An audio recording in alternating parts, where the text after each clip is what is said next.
नमस्कार, चुनावी पंच लेकर हाजिर हूं मैं राजीव। तो कल अरविंद केजरीवाल ने घोषणा की लॉकडाउन की। दिल्ली में 6 दिन की कल लॉकडाउन, और उसके बाद जो स्थिति है दिल्ली का आलम जो है वो शायद आप लोग टेलीविजन चैनल्स, समाचार के जितने भी माध्यम हैं, सोशल मीडिया पर आप देख रहे होंगे। रोड पर हालांकि पहले से ही भीड़ लगना शुरू हो गई थी, और खासकर जो बाहर के लोग आए हुए हैं, जो जिसे प्रवासी कहते हैं, वो हालांकि कामगार हैं, मजदूर हैं, दिहाड़ी पे काम करते हैं, रोज कमाते हैं, रोज खाते हैं वाली स्थिति रहती है। ऐसे लोग फिर से घर वापस जाने के लिए तैयार हो गए और वो जाने लगे। जो आप अभी कुछ विजुअल्स देख रहे होंगे, ये आज के विजुअल्स हैं, और आज मैं खुद गया था आनंद विहार टर्मिनल पे, और वहाँ पर क्या सूरत हाल है वो देख कर आया हूँ, और एक छोटी सी रिपोर्ट भी आपको दोस्तों दिखाऊंगा। लेकिन उससे पहले आपको बता दूँ कि कल से इस खासकर NCR में जो स्थिति बनी हुई है, अफरा तफरी का माहौल है। इसके अलावा खबर आ रही है लखनऊ से भी, कई लोग वहाँ लखनऊ में भी भीड़ लगाए हुए हैं। इसी तरह ऐसी ही स्थिति महाराष्ट्र की है, मुंबई की है, वहाँ भी अभी थोड़ी देर बाद मुख्यमंत्री शायद घोषणा कर दें संपूर्ण लॉकडाउन का। तो ये एक तो जो माहौल बना हुआ है, इसके लिए कौन जिम्मेदार है, इस पर चर्चा हम करेंगे। क्या कुछ चल रहा है, प्रवासियों की जो स्थिति है उस पर चर्चा करेंगे, और क्या फिर से हम पिछले साल में चले गए हैं। बैक टू दी फ्यूचर जो एक फिल्म आई थी, जिसमें आपको याद होगा, अगर आप में से कुछ लोग देखे हो तो, उस फिल्म में यही है कि आप एक टाइम मशीन में बैठते हैं और आगे चले जाते हैं और पीछे भी जा सकते हैं। तो ये जो मशीन है, बिना मशीन के आप पीछे जा रहे हैं ऐसा लग रहा है। एक साल पीछे जो स्थिति आज के महीने में, मतलब कि ये जो अप्रैल का महीना है, इस महीने में पिछले साल 2020 में जो स्थिति थी वही स्थिति अभी भी है। आखिर क्या हो रहा है इस देश में, ये एक चर्चा का विषय है। इसके अलावा राहुल गांधी कोरोना पॉजिटिव हो गए हैं, और इतना ही नहीं, मुख्य चुनाव आयुक्त यानी कि केंद्रीय चुनाव आयुक्त जिसे मुकेश जी केचुआ कहते हैं, ये भी इन जो नए नवेले भी आए हैं, सुनील चंद्रा जी, वो भी कोरोना पॉजिटिव हो गए हैं। तो कई बड़े बड़े महानुभाव कोरोना पॉजिटिव हो रहे हैं। और उसके अलावा जब कोरोना की बात आ रही है तो ये बात भी आ रही है कि ऑक्सीजन की कमी है। एक तरफ शमशान और कब्रिस्तान में भी लाइन लगी हुई हैं, लंबी लंबी लाइनें हैं, दूसरी तरफ ऑक्सीजन की भी कमी है। और इस ऑक्सीजन की कमी पर आज दिल्ली हाई कोर्ट ने जबरदस्त एक सुनवाई हुई है वहां पे, और उसने जो कुछ कहा है वो भी गौर फरमाने लायक है। उस पर भी चर्चा करेंगे। तो बहुत सारी बातें हैं। इसके अलावा चुनाव की चर्चा भी होगी, और उसमें भी जो पश्चिम बंगाल में अब 3 चरणों का चुनाव है, और उस पर भी चर्चा करेंगे। और वहां भी केंद्र से लेकर यानी नरेंद्र मोदी और अमित शाह से लेकर ममता बनर्जी तक पर चर्चा होगी। बहुत सारी बातें होंगी दोस्तों। और हमारे साथ एक पैनल हमेशा की तरह मौजूद है। सबसे परिचय आपका करवा दूं, हमारे साथ डॉक्टर मुकेश कुमार, वरिष्ठ पत्रकार, जुड़े हुए हैं। मुकेश जी, आपका स्वागत है। और हमारे साथ भारत शर्मा जी जुड़े हुए हैं, हमारे रोविंग एडिटर। भारत जी, आपका भी स्वागत करता हूं। और हमारे साथ हमारे ऑनलाइन एडिटर अमलेंदु उपाध्याय जुड़े हुए हैं। थोड़ी सी तबीयत नासाज दिख रही है अमलेंदु जी की, आपका भी स्वागत करता हूं अमलेंदु जी। तबीयत ठीक तो है अमलेंदु जी? जी हाँ, ठीक है फिलहाल जी।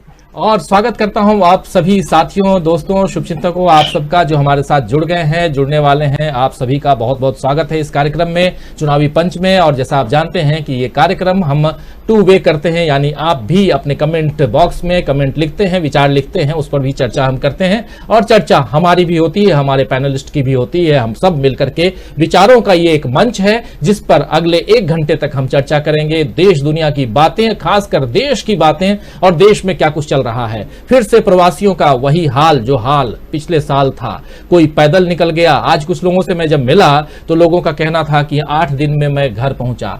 आइए थोड़ा सा देख लेते हैं क्या कुछ था। एक छोटी सी क्लिप, हालांकि 22-25 मिनट की लगभग एक पूरा का पूरा वीडियो ऑलरेडी मैं डाल चुका हूं अपने इस पे चैनल पे, उसे आप देखेंगे। लेकिन उसी का एक छोटा सा भाग है, वो आप देख लीजिए पहले, उसके बाद चर्चा आगे बढ़ाते हैं और क्या कुछ चल रहा है इस देश में उस पर चर्चा करते हैं। आइए सबसे पहले इस रिपोर्टिंग को देखिए। आप लोग कहाँ जा रहे हैं? बिहार जा रहे हैं। बिहार कहाँ? रांची। तो यहाँ पे है सुविधा जाने की? सुविधा तो अभी बस ढूंढ रहे हैं, सुविधा क्या होगा नहीं होगा पता नहीं। नहीं, बहुत लोग तो कह रहे हैं कि अगर वहाँ ऊपर हम लोगों ने भी देखा कि लोग बोल रहे हैं कि बिहार जाना है तो आ जाओ, तो कुछ लोग चीख रहे हैं, चिल्ला रहे हैं कि आ जाओ हमारे पास। तो ऐसे इधर नहीं है नहीं, कहाँ मिल रहा है, हम लोग को ढूंढ रहे हैं, बस नहीं मिल रहा है। तो क्यों जा रहे हैं? तो 6 दिन का है, उसके 6 बाद दिन का तो पैसे नहीं है तो खाएंगे क्या? अभी जो है पैसे चला जाएंगे, किसी तरफ से गाँव चला जाएंगे। तो खुशी से रहेंगे। आना पड़ेगा। अब यहाँ पे पैसे नहीं है, बंदे क्या करेगा? यहाँ पे भूखे थोड़ी। आप भी रांची जा रहे हो? हाँ अच्छा, आप सब रांची जा रहे हो? हाँ सब रांची जा। क्या करते हो यहाँ पे? यहाँ पे काम करते हैं लेबरी हम लोग, और क्या करेंगे? लेकिन 6 दिन का ही लॉकडाउन है, रह जाते हैं उसके बाद, और ऐसा भी तो नहीं है कि बंद है बिल्कुल। हम लोग को क्या पता कब 6 ही दिन लगेगा। पहली बार भी हुआ था, पहले वाला सारे हुआ था, पहले 14 दिन का हुआ था, उसका बाद 3 महीने का हुआ, उसका बाद 6 महीने का हुआ, उसके बाद पूरा साल निकल गया। कहाँ जा रहे हैं आप? बदायूं। दिक्कत आ रही, बस भी नहीं मिल पा रही। क्या करते हैं यहाँ पे? जहाँ पर ऐसे करते हैं देनदारी, बहुत परेशानी हो रही है। रुक जाते हैं, 6 दिन की बात है। अरे नहीं, वैसा आगे कुछ पता नहीं ना क्या होया, पहले 1 दिन का लगा था, अभी कुछ नहीं पता कब खुलेगा, इसलिए जा रहे हैं। पैदल गए थे? पैदल गए थे। कितने दिन में पहुँचे थे बताइए? 8 दिन में पहुंचे थे पैदल। अच्छा, तो किस रूट से गए थे? पैदल गए थे ऐसे ही। ये काम मिल गया, फिर दोबारा फिर जा रहे हैं, लेकिन रुक जाते 6 दिन रुक जाते कुछ नहीं पता, पहले 1 दिन का करके लगाया था, अब भी नहीं पता कुछ। लगातार आ तो रहे हैं, लेकिन कई लोगों को बसें नहीं मिल पा रही हैं, कई लोग जा भी रहे हैं। ये बस है, देखिए, ये जनरथ, ये बस जा रही है, उत्तर प्रदेश परिवहन निगम 2x2 AC ये है। इधर वो दिखाओ, वो है इधर पूरा। तो लोगों को ले जाने की व्यवस्था तो हो रही है, लेकिन लोग ज्यादा हैं, इसलिए लोगों के लिए बसें नहीं हैं। अभी दोस्तों, हम इस वक्त आनंद विहार टर्मिनल पर हैं। तो देखा आपने एक छोटा सा कट शॉट, आपको एक रिपोर्ट हमने दिखाई कि क्या कुछ चल रहा है, लोग क्या कह रहे हैं, जो जा रहे हैं वो क्या कुछ कह रहे हैं। हमारे साथ हमारे पैनलिस्ट मौजूद हैं इस वक्त। सबसे पहले मुकेश जी, आपके पास आना चाहूँगा। पिछले साल भी आपने देखा था यही मंजर, आपने एक बहुत लंबी सी कविता लिखी थी, बहुत मार्मिक कविता, पहले भी इसका जिक्र कर चुका हूँ आपकी कविता का अपने कार्यक्रम में, और कई बार जब मैं इन लोगों के बारे में बात करता हूँ तो आपकी वो कविता बिल्कुल रोंगटे खड़ी कर देती हैं। लेकिन इस वक्त जो आप रिपोर्ट देख रहे हैं, और ये जो आनंद विहार है, मैं जानता हूं इससे पास में ही आप रहते हैं, आपके मतलब आसपास भी ऐसी स्थिति होगी जहां कई लोग आते जाते आपको दिखाई देते होंगे। जब मैं इस रिपोर्ट को करने के लिए गया, लगभग 1 घंटा वहां था मुकेश जी, उसके बाद अचानक वहां पुलिस की भीड़ जो है वो बढ़ने लगी आनंद विहार पे, और कई ना सिर्फ पुलिस, वहां RF के लोग भी आ गए थे। एक गाड़ी आई और उसमें से कम 20-25 जवान RF के मेल और फीमेल दोनों उतरे।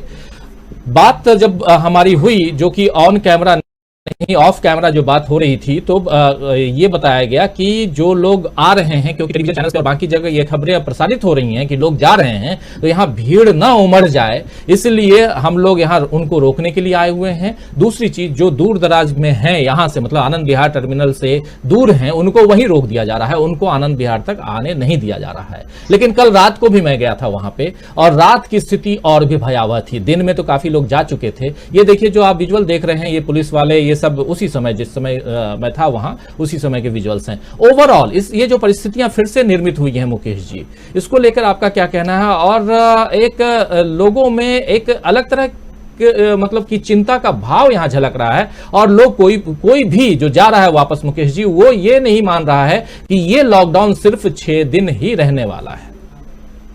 राजीव जी, अभी मैंने आपकी रिपोर्ट भी देखी, और जो हुजूम उमड़ रहा है, चाहे वो दिल्ली में हो, मुंबई में हो, दूसरे शहरों में हो, वो सब ये बताता है कि साल भर में हमारी न केंद्र सरकार ने कुछ सीखा है, न राज्य सरकारों ने कुछ सीखा है, और मजदूरों का विश्वास जीतने में वो नाकाम रही है। केजरीवाल ने कल जब ये अनाउंसमेंट किया 1 वीक का लॉकडाउन, तो उन्होंने ये भी गुजारिश की, विनती की मजदूरों से कि वो ना जाएं, मैं हूं ना। अब मैं हूं ना तो उन्होंने कहा, लेकिन उलट के उनसे पूछे जाएं कि तू है कौन भाई, तेरी हैसियत क्या रह गई है? सारे अधिकार तो केंद्र सरकार ने अपने पास ले लिए हैं।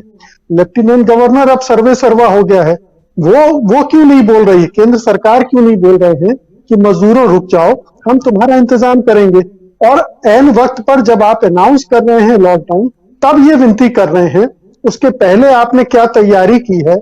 मजदूरों को रोकने के लिए मजदूरों की जो चिंताएं हैं, उनकी सबसे बड़ी चिंता तो ये है कि 6 दिन के बाद क्या होगा कुछ पता नहीं है। तो 6 दिन के बाद फिर अगर 6 दिन का और लॉकडाउन बढ़ा दिया गया तो उनके ऊपर तो खाने के लाले पड़ जाएंगे। तो आपको, सरकार को किसी तरह का लॉकडाउन घोषित करने के पहले उससे जो प्रभावित लोग हैं उनके बारे में सोचना चाहिए था। इन मजदूरों को हमने पिछले साल भी देखा है, कितने हृदय विदारक दृश्य पिछले साल सड़कों पर नजर आए हैं। छोटे छोटे बच्चे, औरतें पूरे देश भर से तपती गर्मी में सैकड़ों किलोमीटर की यात्रा कर रहे हैं। कितना दुखद था। मतलब मैं समझता हूं कि भारत के इतिहास में ऐसे दृश्य हम लोगों ने तो नहीं देखे, पिछले अगर पार्टीशन को छोड़ दे तो उसके बाद कभी किसी ने नहीं देखे होंगे। तो वो दृश्य भी सरकार भुला चुकी है, कोई सबक उसने नहीं सीखा है। माइग्रेशन हुआ, रिवर्स माइग्रेशन हुआ और फिर माइग्रेशन हो रहा है। ये साल सवा साल के अंदर ये सारा कुछ हो गया, लेकिन कहीं कोई इंतजाम नहीं है। ये मजदूर असल में सरकार की चिंता के केंद्र में है ही नहीं, इन्हें इनके हाल पर ही छोड़ दिया है। अब यहां से ये जब उत्तर प्रदेश या बिहार जा रहे हैं तो वहां की सरकारें भी कुछ तैयारी के साथ नहीं है। वहां किसी तरह की तैयारी नहीं कि इन मजदूरों को कैसे उनके घर तक पहुंचाया जाएगा। आप देखिए कि ये मजदूर का जाना इन मजदूरों के लिए तो एक बड़ी परेशानी का सबब है ही, लेकिन दो और तरीके से बड़ी चिंताएं खड़ी करता है। पहली तो ये कि ये लोग ऐसी जगहों से जा रहे हैं जहां कोरोना बड़े पैमाने पर फैला हुआ है। इनमें से पता नहीं कितने लोग होंगे जिनको कोरोना होगा, और ये जहां जहां जा रहे हैं वहां कोरोना उनसे और ज्यादा फैल सकता है, तो कोरोना के फैलने की रफ्तार बढ़ेगी। दूसरी तरफ इन मजदूरों के जाने से जहां जहां से जा रहे हैं वहां के उद्योग धंधे और फिर 2-4-6 महीने के लिए ठप पड़ जाएंगे, तो अर्थव्यवस्था को फिर चोट लगेगी। और ये ध्यान रखिए, अभी ये केवल आंशिक लॉकडाउन है, पिछले साल जैसा फुल फ्लेजेड लॉकडाउन नहीं है। जिस तरह से 1.5-2 महीने लॉकडाउन था और जिसकी वजह से पूरी अर्थव्यवस्था थम गई थी और मजदूरों की जो दुर्दशा हुई थी वो तो हुई ही थी। तो अगर आगे चल के ये बड़ा लॉकडाउन लगा तो क्या स्थिति बन सकती है, तो उसकी भी कोई तैयारी हमारी सरकार की नहीं है। जब पिछली बार ये हुआ था तब ये कहा गया था कि सरकार को इन लोगों को पहले से सूचित करके उन्हें समझाना चाहिए था, उनके रहने खाने का इंतजाम करना चाहिए था, ताकि वो वहां बने रहते और जैसे ही हालात बेहतर होते वो अपने काम धंधे में जुट जाते। अब सरकार ने फिर वही रास्ता अपना लिया है। तो साफ है कि इन मजदूरों के लिए, इस तरह की समस्याओं के लिए सरकार के पास कोई योजना नहीं है, कोई रोड मैप नहीं है, रणनीति नहीं है। और जब सरकार की चिंता बंगाल का चुनाव हो तो उसे कोरोना से क्या मतलब, उसे मजदूरों से क्या मतलब, उसे ऑक्सीजन के सिलेंडर से क्या लेना देना, उसे बेड मिल रहे हैं, लोगों को दवाएं मिल रही कि नहीं मिल रही हैं, उसकी कौन सी चिंता है। तो ये सरकार की प्राथमिकता में ही नहीं है। सरकार तो किसी भी तरह से सत्ता पर कब्जा करना चाहती है पूरे देश की और अपना एजेंडा आगे बढ़ाना चाहती है, उसको बाकी और किसी से कोई मतलब नहीं है। अभी मैं एक रिपोर्ट देख रहा था कि पिछले साल फरवरी के आसपास सरकार ने 159 या 169 ऑक्सीजन प्लांट लगाने की घोषणा की थी, तैयारी की थी। 8 महीने बाद उसके टेंडर फाइनल किए गए और अभी तक केवल उसमें से 30 लग पाए हैं। आप सोच सकते हैं कि ये सरकार किस ढंग से काम करती है। बड़ी वाहवाही होती है, 18-20 घंटे काम करते हैं प्रधानमंत्री नरेंद्र मोदी। 18-20 घंटे का रिजल्ट यही है क्या? तो इससे तो बेहतर है कि कोई 8-10 घंटे काम करे और अच्छा रिजल्ट दे। ऐसे प्रधानमंत्री की हमें क्या जरूरत है? तो ये प्रधानमंत्री संवेदनहीन है, ये सरकार संवेदनहीन है, ये विपक्ष से सहयोग सुझाव नहीं लेती है और अपने से भी कोई अच्छे ढंग से काम नहीं करती। तो ये हालात बता रहे हैं कि हिंदुस्तान किस तरह से चल रहा है, हिंदुस्तान को किस ढंग से चलाया जा रहा है। और अगर कोरोना की स्थिति और बिगड़ी तो आने वाले दिनों में हमें और भी किस तरह के दृश्य देखने पड़ सकते हैं। जी भारत जी, आप हमारे साथ बने हुए हैं और बहुत ही ध्यान से मुकेश जी की बात अभी सुन रहे थे। जब हम मजदूरों और खासकर दिहाड़ी मजदूरों की बात करेंगे, जो कामगारों, मजदूर न कहें कामगार कहें, कामगारों की बात कर रहे हैं, और पलायन में सबसे आगे, चाहे घर से काम करने के लिए शहर की ओर आए या आज जब परिस्थितियां ऐसी हैं तो वही मंजर, वही आलम, वही विजुअल्स, वही पिक्चर, वही देख रहे हैं हम लोग पिछले 3-4 दिनों से। और कल रात को जो देखा वो तो बिल्कुल पिछली बार वाला ही दृश्य, जो पिछले साल का दृश्य, जिस पर अभी थोड़ी देर पहले मैं चर्चा कर भी रहा था, मुकेश जी की टिप्पणी भी ली। ओवरऑल मजदूरों के, कामगारों के मामले में आप काफी काम करते रहे हैं, देखते रहे हैं, रिपोर्टिंग आपने की है भारत जी। पिछले 1 साल में क्या कुछ बदला है? गांव में भी आप घूम करके आए हैं, आपने देखा है एक जो मेंटालिटी, जो मैं आज जब ये वापस जा रहे थे इन लोगों से जब बात कर रहा था, तो इनका मतलब एक जो विश्वास है वो धीरे धीरे बना था, वापस लौट के आए थे, ये आज डोलता हुआ दिखा, ये आज इनका विश्वास टूटता हुआ दिखा। और कई लोग तो ये कह रहे थे अब साहब अब वापस हम नहीं आएंगे। तो स्थितियां ऐसी हो गई हैं कि जब ये लोग यहाँ नहीं रहेंगे, वहां भी काम नहीं, रोजी रोटी नहीं, महंगाई बढ़ती जा रही है, फिर इस देश का क्या होगा? आखिर इसकी चिंता कौन करे? और अगर देश और उसकी चिंता, महंगाई की चिंता छोड़ भी दें तो इन कामगारों की चिंता कौन करने वाला है?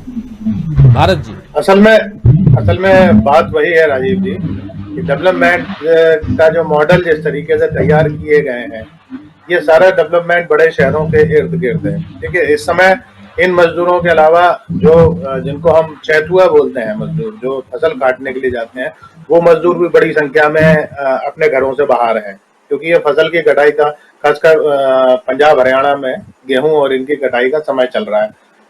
हाँ, तो बड़ी संख्या में वो मजदूर भी बाहर है जो वापस लौट के आ रहा है। हमारे यहाँ होता ही है कि जब समस्याएं जब खड़ी होती हैं उसके बाद आप ये बात करते हैं कि इसका क्या समाधान होगा, और बड़े बड़े जो विशेषज्ञ हैं वो बड़ी बड़ी राय देते हैं। जब पिछली बार जब इन मजदूरों का पलायन हुआ था तब इस बात के ऊपर बड़ा जोर दिया गया था और बड़े बड़े दावे ये किए गए थे कि आने वाले समय में जो है वो सरकार इस तरीके से कोशिश करेगी कि इन पलायन को रोका जा सके, है ना। तो बड़ी संख्या में मजदूर वापस लौट के नहीं आए, गांव में ही और या गांव के आसपास ही इन मजदूरों को हम रोजगार उपलब्ध कराएं। लेकिन मुझे नहीं लगता कि पिछले एक साल में सरकार ने ऐसा कोई भी काम किया हो किसी भी स्तर पर। इसका परिणाम पिछले साल ये हुआ कि जो लोग लौट के गए थे, जो कई सालों से जो शहरों में रह रहे थे और जो प्रॉपर्टियां जो उनके दूसरे परिवार के लोग देख रहे थे, और जब ये मजदूर लौट के गए तो गांव के अंदर बड़ा तनाव बढ़ गया, और इसीलिए जब फिर कोई रोजगार नहीं था इन लोगों के पास तो इनको फिर लौट कर आना पड़ा। देखिए, एक और चीज इसमें जो है बड़ी महत्वपूर्ण वो यह है कि बहुत सारा मजदूर ऐसा भी था जो दैनिक वेतन भोगी थे, या इसमें जो रियल एस्टेट बिजनेस में जो काम करते थे, उनके पास काम नहीं है क्योंकि ये सेक्टर बिल्कुल रुक गए थे, या दूसरे ऐसे सेक्टर जहां पर ग्रोथ नहीं निकल पाई। जहां प्रोडक्शन शुरू हो गया वहां तो ठीक है, मजदूर लौट के चला गया या मजदूरों को काम मिल गया, लेकिन बड़ी संख्या में जो ऐसा मजदूर तो जिसके पास काम नहीं था या जिन सेक्टर के अंदर ग्रोथ नहीं आई, वो सारा का सारा मजदूर उसमें से बड़ी संख्या में अभी भी गांव के अंदर पड़ा हुआ है। तो गांव की जो इकोनॉमिक्स है, आप उसको अगर देखेंगे तो वो भी काफी बुरे तरीके से हिली हुई है। ये ठीक है कि क्योंकि एग्रीकल्चर का मामला है और खेत जो है, जमीन है, वो अनाज उपजाती है, इसलिए आप ये कह सकते हैं कि उसका ग्रोथ अभी भी इस साल भी आपको पॉजिटिव ही दिखाई देगा बाकी सेक्टरों की तुलना में। लेकिन इससे आप पूरी पॉपुलेशन जो है ना उसको रोजगार दे सकते हैं ना उसे खाना दे सकते हैं। कम से कम मैं ग्रामीण इलाके की बात कर रहा हूँ, जो छोटे, क्योंकि पलायन जो होता है मैक्सिमम वो छोटे और मझोले किसान जो है उनके बीच में होता है, और उनके लिए अगर आप बात करेंगे तो वो इतनी छोटी जोत है उन लोगों की कि उन लोगों के गुजारे नहीं चल सकते। इसीलिए उनके लिए क्या इंतजाम होना चाहिए या क्या व्यवस्था होना चाहिए, वो व्यवस्था कोई सरकार नहीं कर रही है ना। तो ये जो पूरा जो परिदृश्य है, आपको ये इस तरीके के परिदृश्य इन परिस्थितियों में, और ये मजदूरों की आज भले ही ये बात बोल के जाए कि हम वापस नहीं लौटेंगे, लेकिन इनके पास कोई रोजगार नहीं है, इन्हें फिर लौट कर आना पड़ेगा, है ना।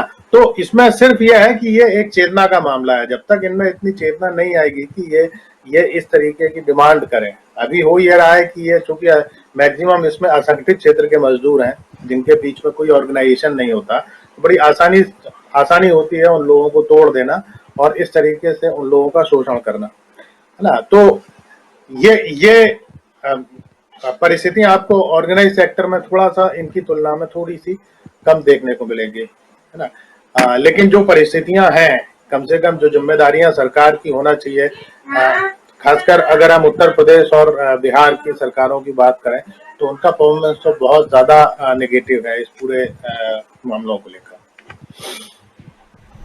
अमलेंदु जी, आपके पास सीधे आना चाहूंगा। सवाल प्रवासियों का है और लगातार हम देख रहे हैं कि एक तरफ सरकार जो है वो कोरोना काल बीता, उसकी वाहवाही लेते रहे। पिछले साल की बात कर रहा हूं, उसके बाद फिर स्थितियां निर्मित हुई, अब और भी भयावह स्थिति है और हर घर में कोई न कोई मरीज दिखाई दे रहा है, मिल रहा है। और दिल्ली में तो आलम यह है कि हर तीसरा आदमी पॉजिटिव पाया जा रहा है, यानी कि यहाँ पॉजिटिविटी रेट जो है वो 30% है। हालांकि सरकारी आंकड़े के अनुसार 26.6 कल का आंकड़ा बता रहा हूं, लेकिन वो 30% के लगभग है और कई आंकड़े तो सामने आ भी नहीं रहे हैं। ये दिल्ली का आलम है, लेकिन उसके अलावा उत्तर प्रदेश में भी वही हाल है। महाराष्ट्र में संपूर्ण लॉकडाउन की घोषणा थोड़ी देर में कहा जा रहा है कि होने वाली है।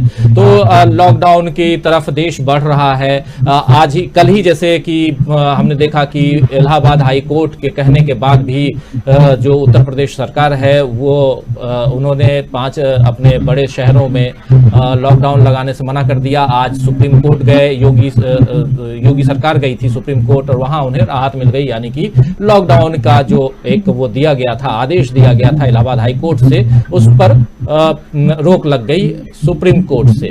चलिए, लॉकडाउन नहीं लगा रहे हैं, बहुत अच्छी बात है और लोग चाहते भी नहीं है कि लॉकडाउन लगे। लेकिन सवाल यहाँ ये है कि अगर कोई बीमार है तो उसके लिए बेड्स की व्यवस्था, हॉस्पिटल की व्यवस्था, ऑक्सीजन की व्यवस्था, और ऑक्सीजन को लेकर के भी जिस प्रकार अब याचिकाएं दाखिल हो रही हैं, दिल्ली हाई कोर्ट की में जो याचिका आज दाखिल हुई थी जिस पर सुनवाई हुई, उसका जिक्र भी करूंगा, उस पर भी बात करेंगे। लेकिन ओवरऑल प्रवासियों पर जब हम आते हैं और जब भी ऐसी स्थिति उत्पन्न हुई है तो खासकर हम देखते हैं कि जो पूर्वांचली लोग हैं जो यहाँ आकर के काम कर रहे हैं, हालांकि पूर्वांचली नहीं, एक मुझे वहां के लोग भी मिले, खासकर उड़ीसा साइड के लोग भी मिले, जो तटीय लोग हैं, वो लोग भी यही और बहुत नाराज दिख रहे हैं सरकार से। लेकिन फिर भी परिस्थितियां ऐसी बनी हुई हैं अमलेंदु जी कि वहां जाइए आप, इन लोगों से बात कीजिए तो रोंगटे खड़े हो जाते हैं और लगता है कि इनकी मदद की जाए, कैसे की जाए। लेकिन हम लोग उस स्थिति में तो है नहीं कि सबको घर पहुंचा दें। लोग कह रहे हैं कि मकान मालिक हमसे पैसे मांगते हैं और अभी आलम कई लोग ऐसे कह रहे हैं कि आपकी नौकरी तो रहेगी नहीं, लेकिन मकान मालिक एडवांस मांगने लगे। हम लोग क्या करेंगे, घर छोड़ के जाएंगे नहीं तो क्या करेंगे। पिछली बार आपको याद होगा, थोड़ा लंबा मैं बोल रहा हूं, कुछ चीजें एक सामने रख करके और इस पर विचार करें, विचार विमर्श का चूंकि ये मंच है, विचार करें, इसीलिए थोड़ा सा लंबा बोल रहा हूं कि कुछ लोग, आप याद कीजिए कि प्रधानमंत्री नरेंद्र मोदी पिछली बार बोले थे कि मकान मालिक आपसे इस पीरियड का पैसा नहीं मांगेंगे, लेकिन बहुत कम ऐसा देखने को मिला और हर जगह जो किराएदार थे उनसे मकान मालिकों ने पैसा मांगा और बहुत ही शान के साथ मांगा, कोई वहां पे रियायत नहीं दी गई। अभी एक जो भारत शर्मा जी से भी मैं उस सवाल वही किया था और थोड़ा सा एक जानना भी चाह रहा था, आपसे जानना चाहता हूं कि एक ऑर्गेनाइज्ड वे में जो कामगार हैं उनके देखभाल, उनके लिए कोई एक मंच वैसा तैयार होता जो कि ऐसे लोगों की रक्षा के लिए, ऐसे समय में जो कि जब आपदा की स्थिति उत्पन्न होती है, जो बाहर से लोग आए हुए हैं, उनकी रक्षा, उनकी मतलब उनके हितों की रक्षा के लिए अगर कोई सामने आता, वैसा मंच कई तो देखने में आए हैं, कई लोग काम भी कर रहे हैं कामगारों के लिए, मजदूरों के लिए, लेकिन फिर भी ऐसे मौके पे ये सब गायब नदारद दिखाई देते हैं, ये कहीं दिखाई नहीं देते। दूसरी तरफ ये बिल्कुल ही अकेले हो जाते हैं अमलेंदु जी। आप भी, मुझे याद है उस दौर में आप भी स्टूडियो में आते थे, हम लोग और कई कार्यक्रम करते थे और अपने दफ्तर के सामने भी कई लोग मिला करते थे और अभी भी वही आलम है।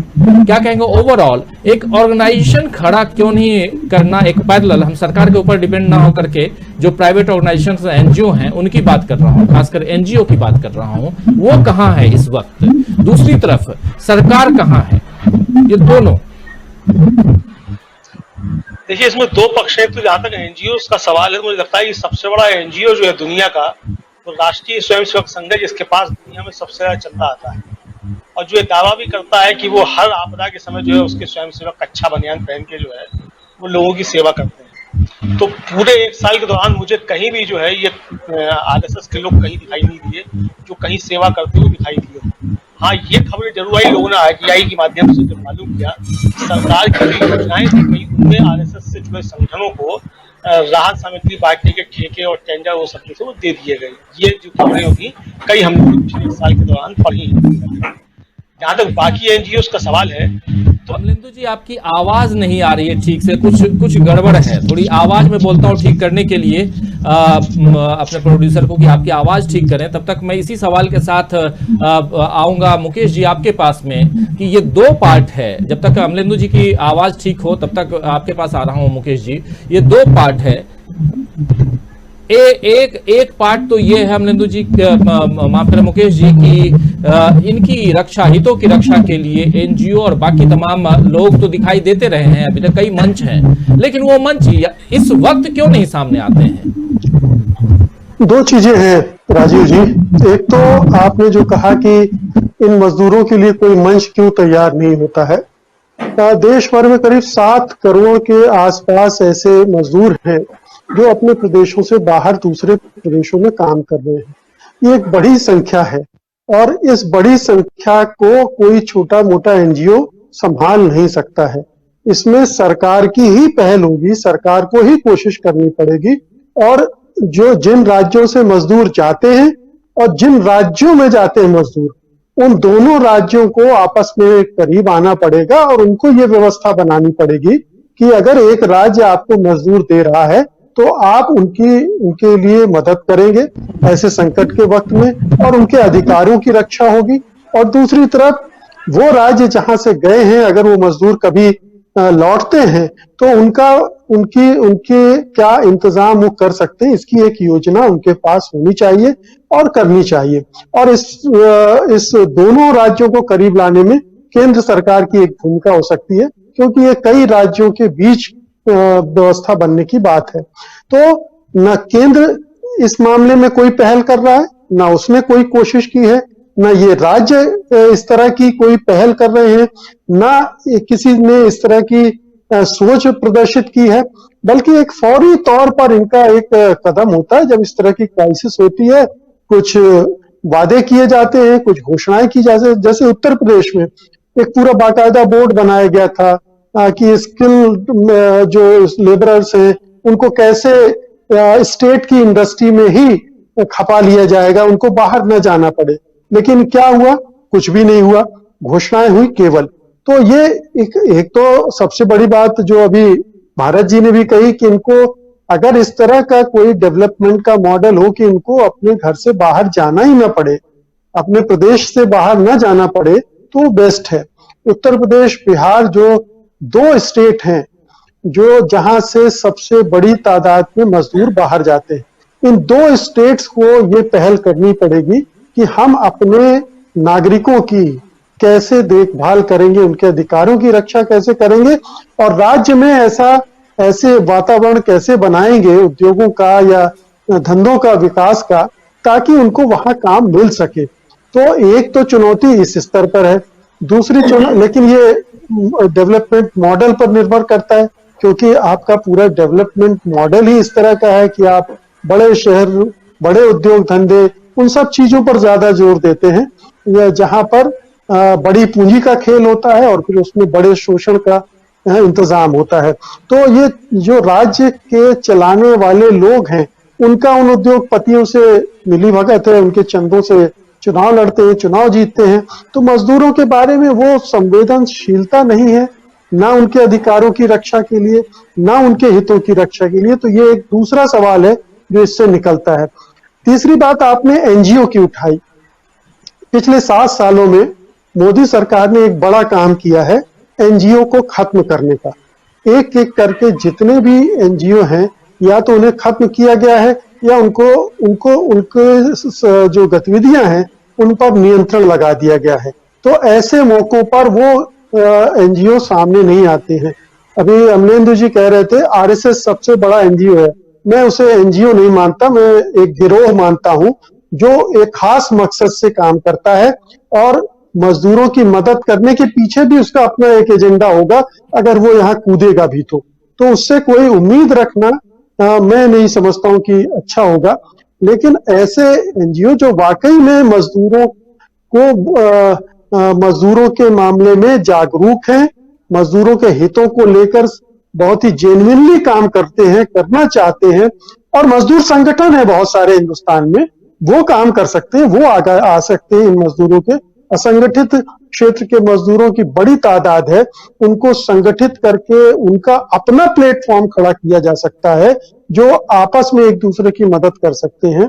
ये सारे काम हो सकते हैं, लेकिन एक उसके लिए पूरा वातावरण बनना पड़ेगा। लेकिन पिछले 3 दशकों में खासतौर पर नई जो आर्थिक नीतियां आई हैं, उन्होंने जो कुछ भी इस तरह की चीजें थी उसको डिसमेंटल करने का काम किया, मजदूरों के अधिकारों को खत्म करने की काम किया, श्रम सुधार के नाम पर ये सारा मटियामेट करने का काम किया, मजदूरों को बिल्कुल लाचार और असहाय बनाने का काम किया गया है।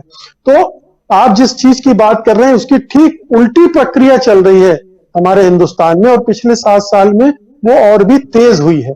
तो उसमें ये उम्मीद करना मुझे लगता है कि बड़ा मुश्किल काम है, जब तक कि कोई पूरी सत्ता और सत्ता की राजनीति जो जिस राजनीतिक एजेंडा है उसमें कोई बड़ा बदलाव नहीं आता, उसमें कोई बड़ा परिवर्तन नहीं आता है, तब तक ये सारी चीजें भी नहीं बदलेंगी। जी मुकेश जी, आपको शायद जाना भी है और इसलिए अच्छा है कि आपके कमेंट जो है बहुत मूल्यवान कमेंट्स हैं, बहुत मूल्यवान विचार आपके।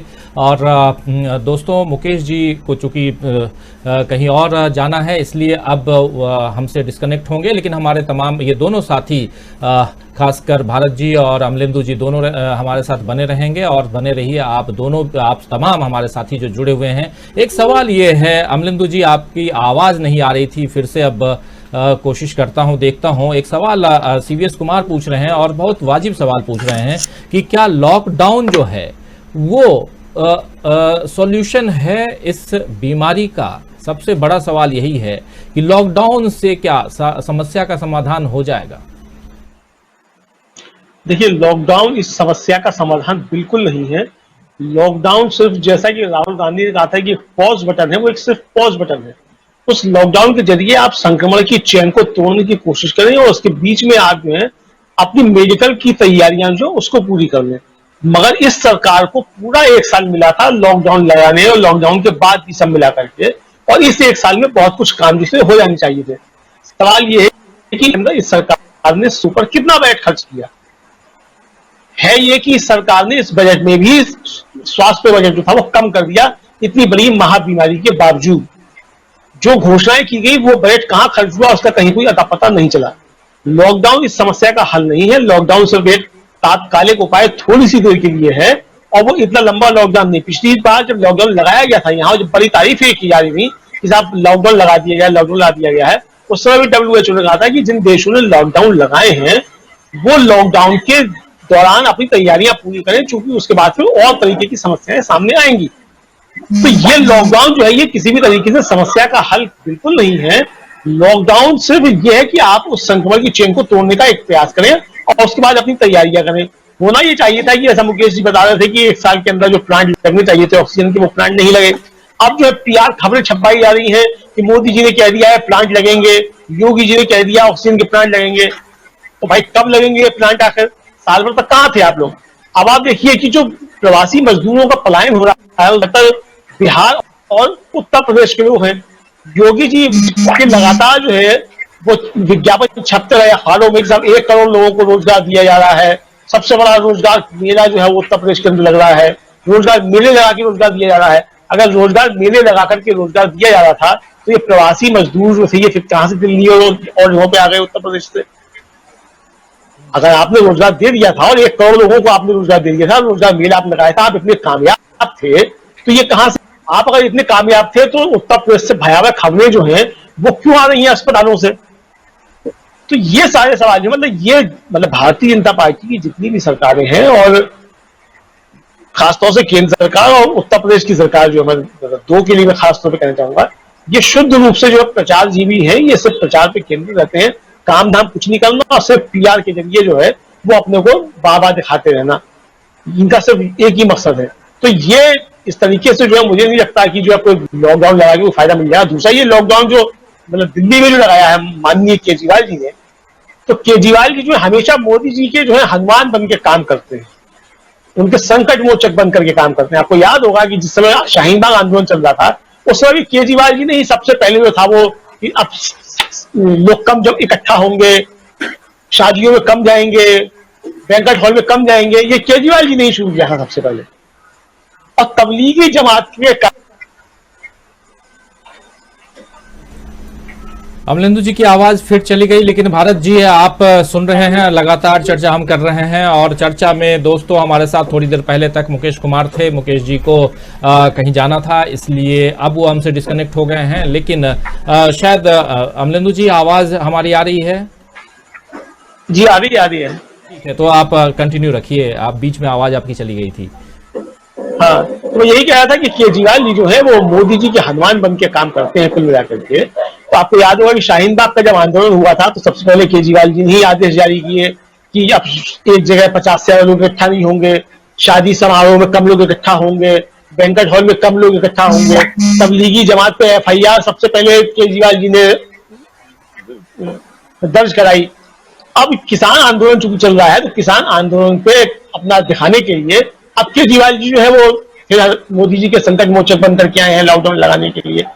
लॉकडाउन किसी हाल में हल नहीं है, और केजरीवाल जी जो है वो किसान आंदोलन में घुसने की कोशिश कर रहे थे बार बार कि किसी तरीके से उनको जगह मिले, उसमें कामयाब हो नहीं पाए हैं। तो अब जो है वो मोदी जी का ही अब काम कर लिया जाए। तो कुल मिला के ये लॉकडाउन जो है इससे कुछ होने वाला नहीं है, लॉकडाउन से पहले भी नहीं हुआ। अगर लॉकडाउन हल था तो बताया जाए कि जिस समय लॉकडाउन लगाया गया था उस समय देश में 500 केसेस थे, और जिस समय लॉकडाउन खत्म किया गया उस समय केसेस कितने थे? लॉकडाउन लगाने के बाद भी लगातार केसेस क्यों बढ़ते रहे? तो समस्या का समाधान लॉकडाउन नहीं है, समस्या का समाधान है कि आपकी हेल्थ इंफ्रास्ट्रक्चर में आपने कितना जो है काम किया, आपने सैनिटाइजेशन पे कितना काम किया। सवाल जो है ये पे क्या काम होना चाहिए था। इस पाए की सरकारें बुरी तरीके से फेल हुई है। अब जिस तरीके से राज्य सरकारों के ऊपर खींचना फोड़ने की कोशिश की जा रही है, तो ये जो है सिर्फ एक तरीके से केंद्र सरकार अपना एक बचाव करने की जो है वो इस तरीके से कोशिश कर रही है। आखिर में जाकर के जब सब जगह राज्य सरकारें मजबूर हो जाए कुछ करने के लिए, अब आप देखिए पूरे साल भर से जो है GST का पैसा कई राज्य सरकारों को नहीं मिला है, GST के हिस्से का, जबकि सबसे ज्यादा राजस्व संग्रह GST के अंदर हो रहा है। वो पैसा कहां जा रहा है? तो ये सवाल उठेगा ना कि भाई GST का पैसा जब राज्य सरकारों को नहीं मिल रहा है और राज्य सरकारों की आमदनी नहीं हो रही है, तो राज्य सरकारें अब कहां से उसके ऊपर खर्च करें? आपने छोड़ दिया सब राज्य सरकार के ऊपर।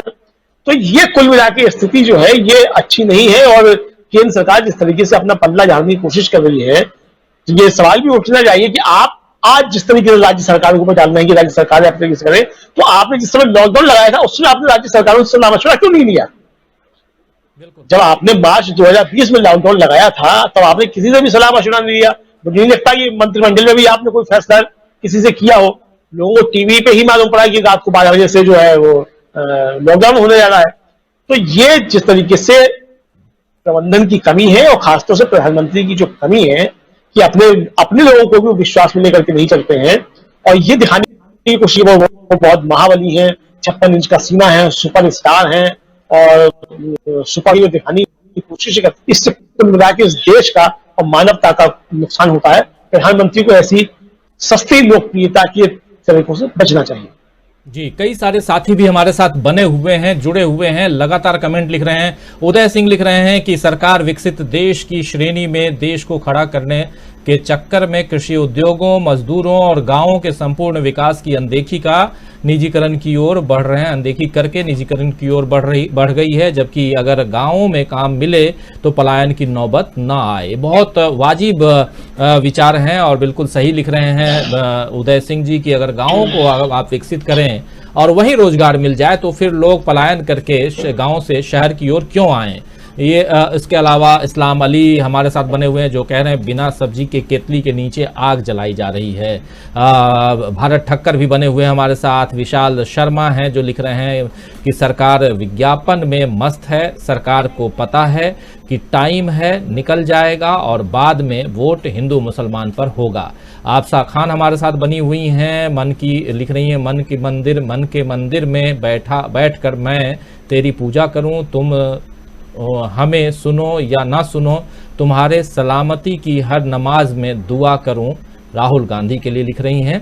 और आपको पता है कि राहुल गांधी जो हैं वो कोरोना पॉजिटिव हो गए हैं। उन्होंने आज एक ट्वीट करके खुद इसकी जानकारी दी कि वो कोरोना पॉजिटिव हैं। हालांकि आंशिक रूप से वो बहुत ज़्यादा कोरोना के वायरस जो हैं वो नहीं हैं, आंशिक रूप से हैं, लेकिन हैं वो पॉजिटिव। असलम चिश्ती हैं जो कह रहे हैं कि मुकेश जी के आने से रौनक आ जाती है प्रोग्राम में। असलम चिश्ती लगातार हमारे प्रोग्राम को देखते हैं। वीरेंद्र शर्मा भी हैं जो कह रहे हैं आप सही कह रहे हैं मुकेश जी, जब मुकेश जी बात कर रहे थे उस समय का इनका विचार है। उसके अलावा अली भाई भी हमारे साथ बने हुए हैं, कह रहे हैं मैं ये चाहता हूँ कि गरीबों के ख्याल रखे सरकार कोरोना काल में। बिल्कुल सही।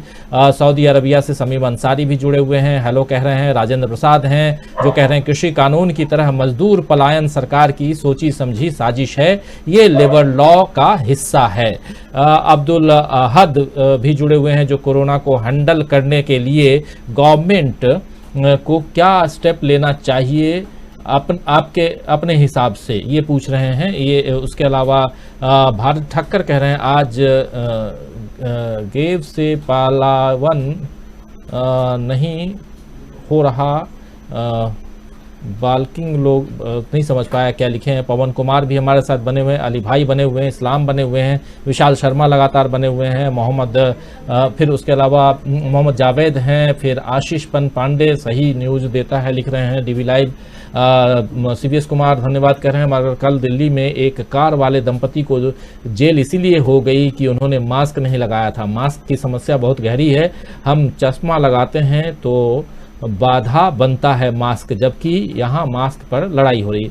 बिल्कुल ये बात CVS कुमार जी सही कह रहे हैं कि जब हम मास्क लगाए होते हैं और चश्मा लगाते हैं तो जो एक जो भाप है अंदर से जो वो निकलता है वो चश्मे के उस पे आता है, धुंध बन जाती है और मुश्किल होता है ऐसे समय में आपको ड्राइव करना। और इसलिए भी ये तो बिल्कुल सही वाजिब है और मेरे साथ भी ऐसा होता है, लेकिन है अब क्या करें, नियम है और नियम किस ढंग से बनते हैं, क्या हो रहा है वो हम सब जानते हैं। ये स्थिति बहुत खराब है, लेकिन ओवरऑल मास्क हमारे लिए ज़रूरी है और जब आप पब्लिक प्लेस में हैं मास्क लगाइए। ये WHO की भी वो है, गाइडलाइन के अनुसार है, बहुत उपयोगी है मास्क। लेकिन आप बिल्कुल जेल में डाल दीजिए और मजबूरियों को मत समझिए और सीधा डंडा चलाइए, पुलिसिया डंडा, ये बिल्कुल ठीक नहीं है। इस बात को भी समझना होगा। महफूज आलम भी हमारे साथ बने हुए हैं जो बिजनेस थम गई है, सांस थमना बाकी है लिख रहे हैं महफूज आलम। अब्दुल कलाम है जो बोल रहे हैं कि बिल्कुल सही बात है, तबलीगी को बलि का बकरा बनाया गया था। ये भी नागपुरिया चड्डीधारी हैं, बीजेपी सरकार का ये जितना फायदा पहुंचा सकती है पहुंचा रहे हैं। कुंभ पर कितने फिर हुए FIR हुए। तुषार शर्मा जुड़े हुए हैं जो PM केयर फंड कहाँ है। देखिए अलग अलग सवाल हैं, बहुत सारे सवाल हैं अमलेंदु जी और भारत जी सबके, और अलग अलग ढंग से लोग पूछ रहे हैं। कितने जागरूक हमारे साथी हैं जो हर मुद्दे को समझते हैं, हर मुद्दे पर बात रखते हैं, करते हैं, चाहे कुंभ का मसला हो, चाहे RSS का मसला हो, चाहे PM केयर फंड का मसला हो, चाहे मास्क का मसला हो, चाहे लॉकडाउन की बात हो, प्रवासियों के पलायन की बात हो, इस देश में जो किसानों की समस्या है उसकी बात हो। हमारे साथ मुझे इस बात की खुशी होती है दोस्तों कि एक ऐसा मंच हमारे साथ जुड़ता है इस कार्यक्रम में जो बातों को समझता है, बातों विचारों पर अपने विचार रखता है। इससे अच्छा और क्या हो सकता है। देवेंद्र चटर्जी भी हमारे साथ जुड़ गए हैं, पल्लव कुमार जुड़े हुए हैं हमारे साथ में, असलम कासा मली हमारे साथ जुड़े हुए हैं, महताब आलम भी हैं, नीरज राजपूत हमारे साथ, तुषार शर्मा लगातार बने हुए हैं। पल्लव कुमार लिख रहे हैं कि बंगाल में टोटल गैर बंगाली वोट बीजेपी को गया है। ये कह रहे हैं कि जो गैर बंगाली हैं, यानी बंगाल से बाहर वाले जो बंगाल में बसे हुए हैं, वो गैर बंगालियों का वोट बीजेपी को टोटल गया है। पल्लव कुमार का कहना है। सत्यम सिंह हैं जो थैंक यू कह रहे हैं। तमाम साथी। फहीम शाह खान का लिखना है कि केजरीवाल आरएसएस की बी टीम है, कांग्रेस को रोकने के लिए पीछे से अन्ना का आंदोलन कराया था, अब पूरा देश बेचा जा रहा है और अन्ना कोमा में चले गए। देव रिजल का कहना है कि बीजेपी ने बंगाल में सिर्फ मोदी के नाम पे वोट मांग रहे हैं, तो क्यों मोदी खुद ममता से डायरेक्ट फाइट करें। मदीना का मुसाफिर हमारे साथ जुड़ गए हैं जो कह रहे हैं पीएम फंड कहां है, उसका कोई हिसाब देगा। इसी तरह हसन हैं हमारे साथ जुड़े हुए हैं। सीबीएस कुमार कह रहे हैं कि आपके चैनल पर सभी फॉलोअर्स आप जैसे बुद्धिमान हो गए हैं, ये सब आपके समझाने का की कृपा दृष्टि। नहीं सीबीएस कुमार जी, थोड़ा सा इसमें मैं वो डिफर करूंगा। बुद्धिमानों की टोली पहले से बनी हुई है और इसीलिए देखिए, अगर हम और आप, हमारा और आपका दिल और विचार अगर न मिले तो कितने दिन आप हमें सुनेंगे और कितने दिन हम आपको देखेंगे। तो कहीं ना कहीं हम लोगों में विरक्ति का भाव तो आएगा ही आएगा। इसीलिए एक विचार है, वैचारिक मंच है, इस वैचारिक मंच पे हम और आप, हम दोनों के विचार मिलते हैं, इसीलिए हम सब एक साथ हैं। और इस हिसाब से मुझे अच्छा लगता है कि आप तमाम साथी हमारे साथ जुड़ते हैं और अपने विचारों को रखते हैं। तो तमाम हमारे साथी जुड़े हुए हैं। दीपक कुमार भी हैं, समीर खान भी, हमारा समीर खान पठान जुड़े हुए हैं। इस्लाम अली, इतना अत्याचार तो मुस्लिम शासकों ने भी नहीं किया होगा, लिख रहे हैं। अब्दुल कयूम भी हैं, सऊदी अरबिया से हैं अब्दुल कयूम भाई, और नूर अहमद भी हैं हमारे साथ जुड़े हुए। तमाम साथी आप लोग हमारे साथ बने रहिए। कई बीच में कमेंट आप लोगों का लेना, आप लोगों के विचार रखना भी जरूरी है। लेकिन इसके साथ साथ हमारे दो साथी जुड़े हुए हैं, पैनलिस्ट भारत शर्मा बने हुए हैं हमारे साथ हमलिंदु उपाध्याय बने हुए हैं और इस कार्यक्रम में अपने विचार भी रख रहे हैं। हम लोग पलायन पे बात कर रहे हैं, प्रवासियों की समस्याओं पे बात कर रहे हैं, कोरोना काल में जो कुछ हो रहा है उस पर बात कर रहे हैं और देश किस दिशा में जा रहा है इस पर बात कर रहे हैं। दोस्तों, अभी एक रिपोर्ट मैंने थोड़ी देर पहले दिखाई थी आप लोगों को। आज मैं खुद गया हुआ था आनंद विहार टर्मिनल और वहां पर जो कुछ देखा, हालांकि 20-25 मिनट की बात है, वो बातचीत अलग से हमने ऑलरेडी वीडियो अपलोड कर रखी है, लेकिन एक छोटा सा 2-3 मिनट का वीडियो वो फिर से मैं दिखाना चाहूंगा आप लोगों को कि आखिर जो लोग जा रहे हैं उनके क्या विचार है, वो क्या कुछ कह रहे हैं, वो उनके दिल में क्या है, दिलो दिमाग में क्या है। आखिर वो पिछली बार 8 दिन में कोई बंदा यहां से निकलता है एनसीआर से और बदायूं पहुंचता है, वो फिर से आता है वापस और फिर जाने के लिए अब मतलब ऐसी स्थिति निर्मित हो जाती है कि फिर वो जा रहा है, लेकिन बस नहीं है। बसों के इंतजार में लोग वहां भटक रहे हैं। अभी भी आलम वही है जो कल था, वही आलम आज भी है। भीड़ कल से कम है और भीड़ कल से कम इसलिए है क्योंकि भीड़ को आने से रोका जा रहा है। आइए इस रिपोर्ट को एक बार देख लेते हैं फिर से। आप लोग कहाँ जा रहे हैं? बिहार जा रहे हैं। बिहार कहाँ? रांची। तो यहाँ पे है सुविधा जाने की? सुविधा तो अभी बस ढूंढ रहे हैं, सुविधा क्या होगा नहीं होगा पता नहीं। बहुत लोग तो कह रहे हैं कि अगर वहाँ ऊपर हम लोगों ने भी देखा कि लोग बोल रहे हैं कि बिहार जाना है तो आ जाओ, तो कुछ लोग चीख रहे हैं, चिल्ला रहे हैं कि आ जाओ हमारे पास। तो ऐसे इधर नहीं है? नहीं, कहाँ मिल रहा है, हम लोग का ढूंढ रहे हैं, बस नहीं मिल रहा है। तो क्यों जा रहे हैं? तो 6 दिन का है, उसके बाद 6 दिन का तो पैसे नहीं है तो खाएंगे क्या? अभी जो है पैसे चला जाएंगे, किसी तरफ से गाँव चला जाएंगे, तो खुशी से रहेंगे। अब यहाँ पे पैसे नहीं है, बंदे क्या करेगा, यहाँ पे भूखे थोड़ी। आप भी रांची जा रहे हो? हाँ। अच्छा, आप सब रांची जा रहे हो? हाँ, सब रांची जा रहे। क्या करते हो यहाँ पे? यहाँ पे काम करते हैं, लेबरी हम लोग, और क्या करेंगे। लेकिन 6 दिन का ही लॉकडाउन है, रह जाते हैं उसके बाद, और ऐसा भी तो नहीं है कि बंद है बिल्कुल। हम लोग को क्या पता कब 6 दिन लगेगा। पहली बार भी हुआ था, पहले वाला सारा हुआ था, पहले 14 दिन का हुआ था, उसका बाद 3 महीने का हुआ, उसका बाद 6 महीने का हुआ, उसके बाद पूरा साल निकल गया। कहाँ जा रहे हैं आप? बदायूं दिक्कत आ रही, बस भी नहीं मिल पा रही। क्या करते हैं यहाँ पे? जहाँ पर ऐसे करते हैं देनदारी, बहुत परेशानी हो रही है। रुक जाते, 6 दिन की बात है। अरे नहीं वैसा आगे कुछ पता नहीं ना क्या होगा, पहले 1 दिन का लगा था, अभी कुछ नहीं पता कब खुलेगा, इसलिए जा रहे हैं। पैदल गए थे? पैदल गए थे। कितने दिन में पहुंचे थे बताइए? 8 दिन में पहुंचे थे पैदल। अच्छा, तो किस रूट से गए थे? पैदल गए थे ऐसे ही। ये काम मिल गया, फिर दोबारा फिर जा रहे हैं, लेकिन रुक जाते, 6 दिन रुक जाते। पहले 1 दिन का करके लगाया था, अब भी नहीं पता कुछ। लगातार आ तो रहे हैं, लेकिन कई लोगों को बसें नहीं मिल पा रही हैं, कई लोग जा भी रहे हैं। ये बस है, देखिए, ये जनरथ, ये बस जा रही है उत्तर प्रदेश परिवहन निगम 2x2 AC ये है, इधर वो दिखाओ वो है, इधर पूरा। तो लोगों को ले जाने की व्यवस्था तो हो रही है, लेकिन लोग ज्यादा हैं, इसलिए लोगों के लिए बसें नहीं हैं। अभी दोस्तों हम इस वक्त आनंद विहार टर्मिनल पर हैं।